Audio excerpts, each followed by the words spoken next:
what were you doing before you joined the military? I was in college. And what were you doing at college? I was majoring in aeronautics, learning how to fly and taking all the classes, plus the core college classes in it was called Mount San Antonio College in California. They have a flight. They still do have a flight program. Graduate with an associate's degree and a commercial pilot's license. And what was your initial motivation to enlist in the military? All my life, I always wanted to be a military pilot, even from the time I was a little kid. And that's all I ever wanted to do. My motivation was initially those 2 years of college. The Navy had a program called NAVCAD, Naval Aviation Cadet Program, and you only had to have 2 years of college. So into those 2 years of college, I went down to the Navy to sign up and become a Navy pilot. Being from San Diego, and I was a Navy down, that was what I wanted to do. I took their battery of written tests and interviews and everything, and I passed everything with flying colors. In fact, there was about 70 of us, and I was the only one invited back for the oral. Anyway, and I got through the oral. Then they sent me down to take a flight physical. There was no doctor on duty. They just had a enlisted man corpsman on duty, and he did everything, and everything was cool. And the last thing he did was a vision test. And he said I had a slight astigmatism. And I said, what does that mean? He said, well, someday you need to wear glasses. He reaches into his desk drawer and comes out with a stamp and stamps on the paperwork, rejected, bad eyes. And I was devastated because I wanted to be a carrier pilot. It was so bad. What I didn't know is I could have appealed that. He never told me that. And I thought it was kind of weird because at the same time I was taking my flight physical, there was a bunch of active duty pilots taking theirs. And half of them were wearing glasses. So I didn't understand why they would say I couldn't come in because someday I needed to wear glasses. They rejected me. So next I went to the Marine Corps. Marine Corps says, well, we're part of the Navy, so if they're not going to let you in because they say your vision and we can't let you in. And then the Air Force recruiter says, well, you need 4 years of college. And I was so gung-ho ready to go right then. I didn't want to go back to school for another 2 years. So he says, come back after you have a 4-year degree and we'll get you in. The Army recruiter was sitting there. They were all in the same office. And the Army guy heard all this stuff. And I started heading out the door. He said, you ever thought about flying helicopters? And I said, no, why? He started telling me about the Army helicopter pilot program. It was called WARWAC, Warrant Officer Rotary Wing Aviation Course. So he talked me into signing up with the Army. And I ended up going to Army flight school after I finished basic training. Because I always had the motivation to be a military pilot. Plus, I always figured it was everybody's duty to serve one way or the other. And I always thought, for me, the best way would be the military. So I had no compunctions about going in the military. So anyway, I ended up going in the Army instead. The last choice. Did you enlist prior to the commencement of Vietnam, or did you enlist? Vietnam started for us in 1961. Actually, earlier than that, in the late 50s, we had advisors over there. Then they started sending the first helicopter units over in 1961. So I enlisted in the Army in 1963, and I went in April of 64. There was a waiting list to get to flight school. Was like standing up for the country and like being a part of the war and serving in that part a factor in you joining, or was it just the prior experiences you had? It was a factor in joining. I wasn't afraid to go to war. All my uncles had been to war. My dad never did because he had bad asthma, so he was in the military in World War II. But all my uncles had been, and I was already dead set.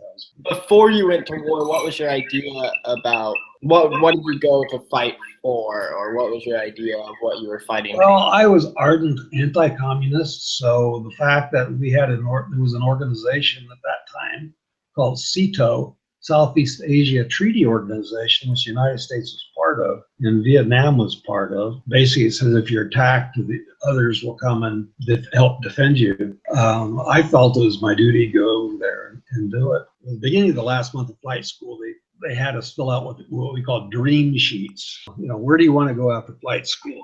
I put down Vietnam because that's where I figured I was going to go anyway, and I wanted to go over there. And while we were in flight school, they're teaching us a lot about what was going on over there and how you fly over there and everything. So I just wanted to be part of it. So I volunteered to go. So what was your experience like starting in basic training through flight school and then first getting to Vietnam? Basic training, went to Fort Ord, California, went there for 8 weeks, did everything you're supposed to do there. Those of us that were going to be going to flight school, they got us there early and they sent us to leadership training. We got about 10 days of training for that. Then I had a couple weeks off, leave, and then I went to Texas, Mineral Wells, Texas, Fort Walters, Texas. And we went there and we had to go to what's called pre-flight training.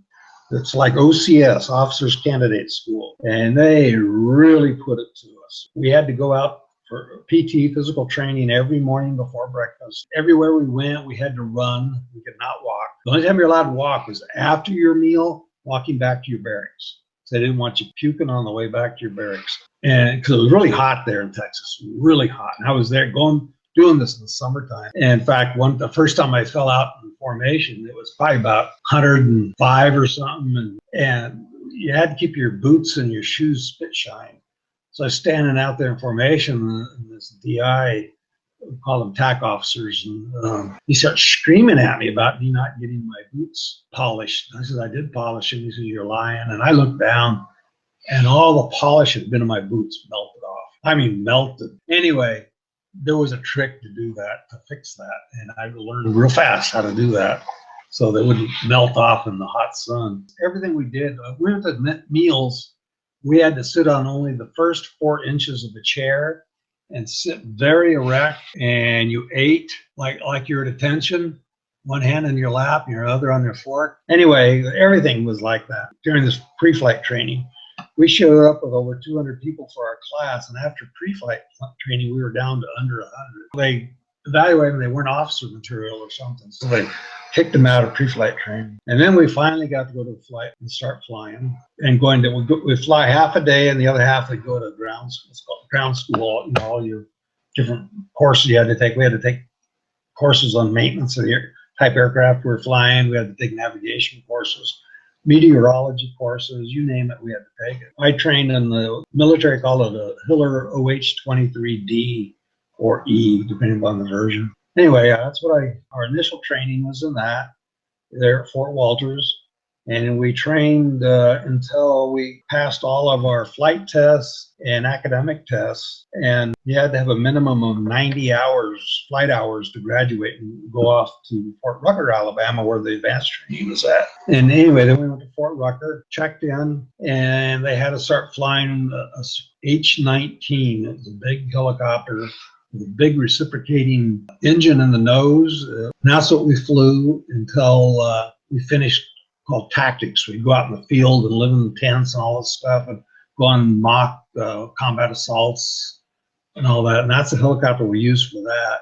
When we finished tactics, we had to go to instrument training and transition training to the Huey. So our instrument training and transition training were all in the Huey. And then we graduated about 9 months later from the time we started. Anyway, then I got 4 weeks off after flight school and went straight to Vietnam with a good friend of mine I went to college with, named John Hunter. We were on the same flight together to Vietnam. But anyway, after my leave, we went straight to Vietnam. And you get there in Saigon and they put you in a repo depot, replacement depot where replacement pilots would go until you were assigned, and got there. And even though they gave us all these shots to go overseas, and you get there and they say, oh, you didn't get enough shots. So they give us more shots. We hung out for a couple of days, and then we went in and they assigned us what unit we were going to. And I was assigned to the 145th Combat Aviation Battalion, and the specific company size unit assigned to was the 118th Assault Helicopter Company out of Benoit. And got there about 3 in the afternoon, 3:30, pouring down rain. And they come pick you up in a Jeep at the helicopter. There's no roof on the Jeep. By the time I got to the CO's office to check in, I was drenched, just soaking wet. Anyway, checked in with the CO, Major Stewart, gave us our assignments. I was just a green officer, and he says, hey, I need a airfield duty officer tonight. And he says, Lombard, you're it. So my first baptism of fire was that night. I had no idea what to expect, what to do. They sent me over to the company headquarters. I said, what do we do? What do I do? And they says, there's all those SOP books right there, standard operating procedures. He says, get yourself familiar with those and tell you what to do under different circumstances. So I was sitting there flipping through the book, and I hear a boom. I said, what was that? And I turned around, the sergeant was heading out the door.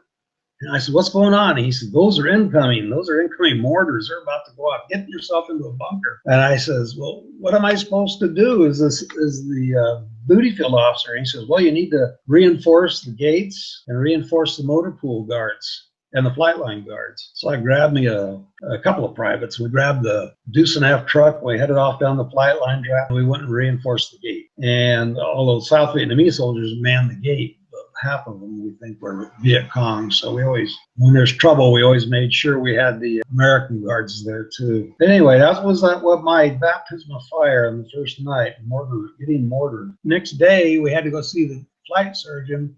This is after we got tons of shots before we left the U.S. to go to Vietnam. Then we got the battalion that made us take more shots.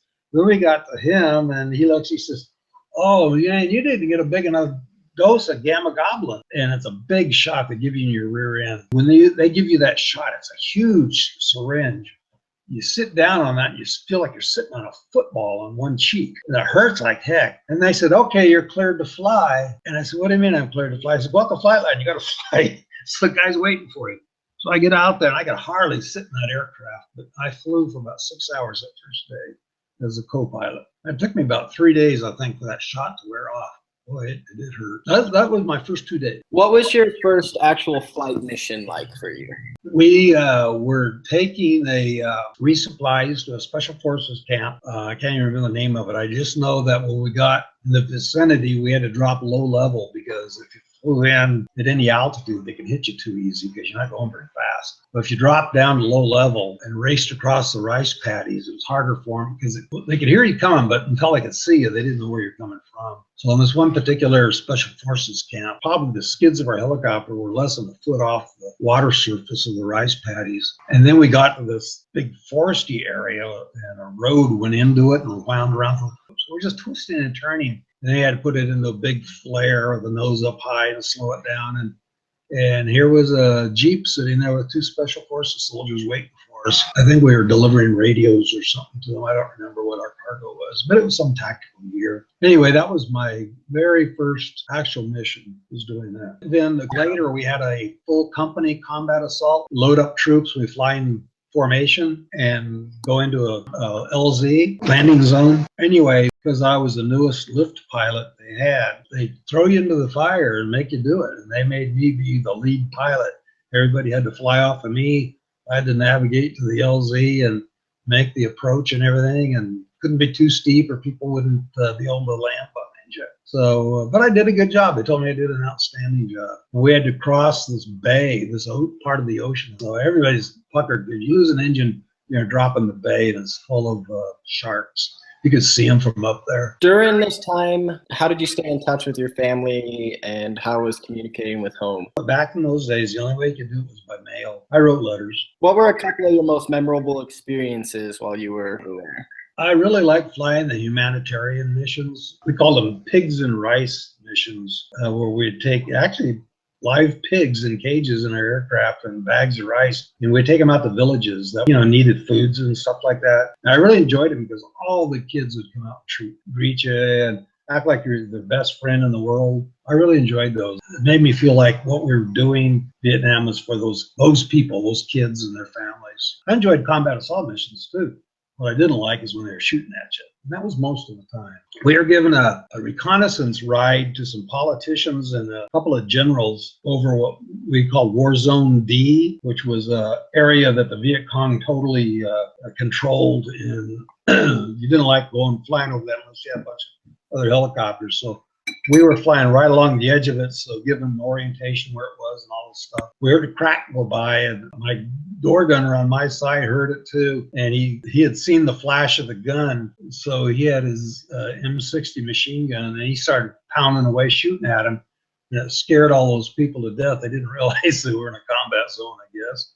And the girls, what's going on? What's going on? I said, well, we're receiving fire. We're just returning it. They don't like machine guns getting shot at them from the air. So they'd take 1 or 2 shots at you. Then they go hide somewhere because they know they're going to get shot at. From all your service over there and your experience, How did it affect your life after the war? Like, how has it affected your lifestyle? Well, I got badly wounded and spent a lot of months in the hospital, and now I have migraines almost every day. I was having seizures for a while, but those went away. But that's how it affected my life. I ended up having to take an early retirement. I think I was 58. Grandma says it affected my temperament. Probably PTSD, because I'm being treated for PTSD now. She says came home nasty and mean. I was a road rager. People cut me off, I'd chase them down. I wanted to fight them. I'm treated for it now, so I'm cool. Is there anything else about your experiences you'd like to add or share? One of the other things I like doing, my unit sponsored a orphanage. I enjoyed going over. We would take food over to them and supplies and stuff for the kids and take toys over. We would recruit, family and friends back home to send us stuff for the orphanage. And that was always fun to go over there and help take care of the kids and stuff.